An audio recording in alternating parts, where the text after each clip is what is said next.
பயிற்சி மையத்தின் சார்பாக முதலில் அனைவருக்கும் வணக்கத்தை தெரிவித்துக் கொள்கின்றேன். நம்ம இப்போ பார்த்துக்கிட்டு 19ஆம் நூற்றாண்டின் சமூக சமய சீர்திருத்த இயக்கங்கள் தான் பார்த்துக்கிட்டு இருந்தோம். நம்ம ராஜாராம் மோகன் ராய் பார்த்துட்டோம்.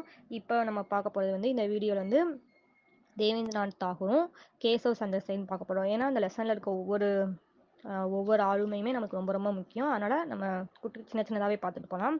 நம்ம ராஜாராம் மோகன் ராய் பார்த்த பிரம்ம சமாஜம், அதோட தொடர்ச்சி தான் தேவேந்திரநாத் தாகூர் வருவாங்க. அவங்கள பற்றி பார்க்கலாம், வாங்க வீடியோக்குள்ளே போகலாம். இப்போ நம்ம பார்க்க போகிறது மகரிஷி தேவேந்திரநாத் தாகூர். ராஜாராம் மோகன் ராய் இயற்கை எய்திய பிறகு இயற்கை எய்த பிறகு அவரோட பணிகளை ரவீந்திரநாத் தாகூரோட தந்தை தேவேந்திரநாத் தாகூர் தான் பார்த்துக்கிறாங்க.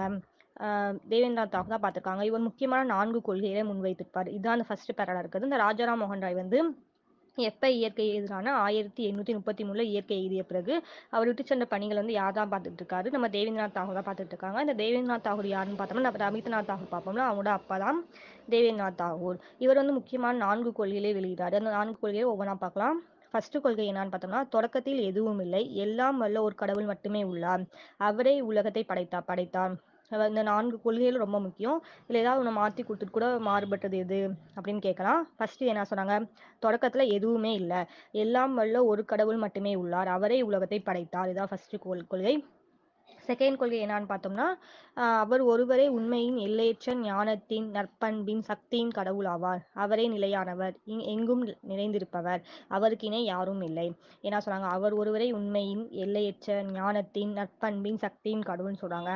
அவரே நிலையானவர், எல்லா இடத்துலயும் இருப்பாரு, அவருக்கு இணை யாரும் இல்லைன்னு சொல்றாங்க. இதான் செகண்ட்.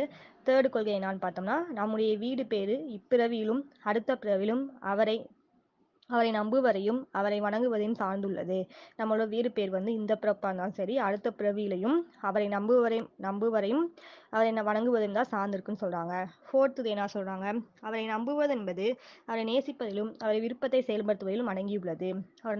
அவர் கடவுளை நம்புவது என்பது என்ன சொல்றாங்க? நேசிப்பதிலும் அவருடைய விருப்பத்தை செயல்படுத்துவதெல்லாம் அடங்கியிருக்குன்னு சொல்றாங்க. இதுதான் தேவேந்திரநாத் தாகூர் சொன்ன 4 கொள்கைகள். இவரை பத்தி இவ்வளவுதான். அடுத்து யாரை பார்க்க போறோம்னா, கேசவ் சந்திர செனும் இந்தியாவின் பிரம்ம சமாஜமும் அதை பார்க்கலாம். இந்த கேசவ் சந்திர சென் இந்த இதில் ஃபர்ஸ்ட் இணைஞ்சிருப்பார். கேசவ் சந்திர சென் பிரம்ம சமாஜத்தில் இணைஞ்சிருப்பாரு. இவங்க கேசவ சந்திர சென் பிரம்ம சமாஜத்துல இணைஞ்சிருப்பாரு. இவர் மிக இளையோர்னால அவங்க விரைவான மாற்றங்களை வேணும்னு சொல்லி இங்கேருந்து பிரிஞ்சு போவாங்க. அந்த மாதிரி தான் இந்த கதை வரும். உள்ள போய் பார்க்கலாம் வாங்க. கேசவ சந்திர செனும் இந்தியாவின் பிரம்ம சமாஜமும். தேவேந்திரநாத் தாகூர் ஒரு மிதவாத சீர்திருத்தவாதி ஆவார். ஆனால் சமாஜத்தில் அவருடன் பணியாற்றிய இளையவர்கள் விரைவான மாற்றங்களை விரும்பினர். அவங்க விரைவான மாற்றங்களை விரும்பினாங்க. அவர்களில் முக்கியமான ஒருத்தவங்க தான் கேசவ் சந்திர சென். அவரோட காலகட்டம் பார்த்தோம்னா 1838 இருந்து 1884 வரையும். இவர் எப்ப பிரம்ம சமாஜத்துல இணைக்கிறாங்கன்னா 1857 பிரம்ம சமாஜத்துல இணைகிறாங்க. அடுத்து இவங்க அதான் சொல்லிட்டாங்க, தேவேந்திரநாத் தாகூர் மிதவாத சீர்திருத்தவாதி. ஆனா அந்த சமாஜத்துல இருக்கவங்க மற்றவங்களை எல்லாமே, அந்த இளையர்கள் எல்லாமே விரைவான மாற்றம் வேணும்னு கேட்குறாங்க. அப்படி இருக்க மேலு இவங்கள்கிட்ட பிளவு ஏற்படுது. பிரம்ம சமாஜத்துல அந்த உறுப்பினர்களை பிளவு ஏற்பட்டு 1866 பிளவு ஏற்பட்டதுனால கேசவ சந்திர சென் பிரம்ம சமாஜத்திலிருந்து பிரிஞ்சு போய் ஒரு புதிய அமைப்பு ஏற்படுத்தாரு. அந்த புதிய அமைப்பு பேர் என்னன்னு பார்த்தோம்னா இந்திய பிரம்ம சமாஜத்தை உருவாக்குறாரு. இங்க என்ன சொல்றாங்க?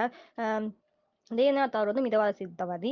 ஆனால் அந்த பிரம்ம சமாஜத்தில் இருக்க உறுப்பினர்கள் இளையர்கள் விரைவான மாற்றம் வேணும்னு விரும்புறாங்க. அதனால இந்த கேசவ சந்திர சென் பிரம்ம சமாஜத்திலிருந்து விலகி பிரம்ம சமாஜத்துல பிளவு ஏற்பட்டுச்சு. அதுல இருந்து விலகி ஒரு புதிய அமைப்பு இந்திய பிரம்ம சமாஜத்தை ஏற்படுத்துறாங்க. இந்த மாதிரி பிரம்ம சமாஜத்துல பிளவு ஏற்படுதுன்னு சொல்லாம அது எந்த ஆண்டுன்னு பார்த்தோம்னா 1866 பிரம்ம சமாஜத்தின் உறுப்பினர்களே பிளவு ஏற்பட்டுச்சு. அடுத்து இந்திய பிரம்ம சமாஜத்தை யார் ஏற்படுத்திட்டா? கேசவ் சந்திர சென் ஏற்படுத்திட்டாங்க. இதன் பிறகு தேவேந்திரநாத் தாகூர் தலைமையில ஒரு அமைப்பு இருந்திருக்குன்னா அது என்னன்னு பார்த்தா ஆதி பிரம்ம சமாஜம்னு வச்சிருக்காங்க. இப்ப என்ன சொன்னாங்க? கேசவ் சந்திர சென் பிரிஞ்சு வந்ததுக்கு அப்புறம் கேசவ் சந்திர சென் தலைமையில இருந்தது என்ன அமைப்புன்னு பார்த்தோம்னா இந்திய பிரம்ம சமாஜம். இதே தேவேந்திரநாத் தாகூர் தலைமையில் இருந்தது என்ன அமைப்புன்னு பார்த்தோம்னா ஆதி பிரம்ம சமாஜம்னு சொல்றாங்க. இவங்க பிரம்ம சமாஜம் நம்ம முன்னாடியே பார்த்தோம். அதோட கோட்பாடுகள்னா ஒரு குழந்தை திருமணம், உடன்கட்டை இதழ், பலதர மனம், போன்ற பழக்கங்கள் குறித்து பெரிதும் அவங்கள்ட்ட தாக்கம் ஏற்படும்னு சொல்லுவோம். அப்படி இருக்கமேலு இந்த கேசவ சந்திரசேன் வந்து அவர அவரோட ம அ அவரோட மகள வந்து 14 வயது இந்திய இளவரசருக்கு வந்து திருமணம் செய்து வச்சிருப்பாங்க. இவங்க எல்லாம் இந்த இயக்கம்னாலே குழந்தை திருமணத்தை எதிர்ப்பு பண்ணியிருப்பாங்க.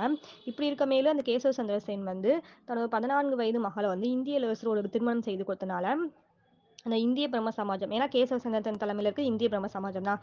அதிலிருந்து உறுப்பினர்கள் விலகி வந்து சாதாரண சமாஜம் என்னும் அமைப்பை ஏற்படுத்தியிருப்பாங்க. அஹ் இதுதான் நம்ம பிரம்ம சமாஜத்தோட 10th புக்ல இருக்க கண்டென்ட். வாங்க கொஸ்டின்குள்ள போலாம். ஃபர்ஸ்ட் கொஸ்டின் என்னன்னு பார்த்தோம்னா, கேசவ சந்திரசேன் பிரம்ம சமாஜத்தில் இணைந்த ஆண்டு. ஃபர்ஸ்ட் கொஸ்டின் என்னன்னு பார்த்தோம்னா, கேசவ சந்திரசேன் பிரம்ம சமாஜத்தில் இணைந்த ஆண்டு. செகண்ட் கொஸ்டின், ராஜாராம் மோகன் ராய் இயற்கை எய்திய வருடம். ராஜாராம் மோகன் ராய் இறந்த வருடம். Second question. தேர்ட் கொஸ்டின் வந்து இந்திய பிரம்ம சமாஜத்தின் தலைமை. நம்ம பிரிஞ்சு போய் 2 பேர்த்தோட தலைமை பார்த்தோம். அதில் இந்திய பிரம்ம சமாஜத்தின் தலைமை யாருன்னு சொல்லுங்க. அது தேர்ட் கொஸ்டின். ஃபோர்த் கொஸ்டின் வந்து ஆதி பிரம்ம சமாஜத்தின் தலைமை சொல்லுங்க. ஃபிஃப்த் கொஸ்டின் வந்து சாதாரண சமாஜ் வந்து எந்த அமைப்பிலிருந்து பிரிந்து வந்தாங்க.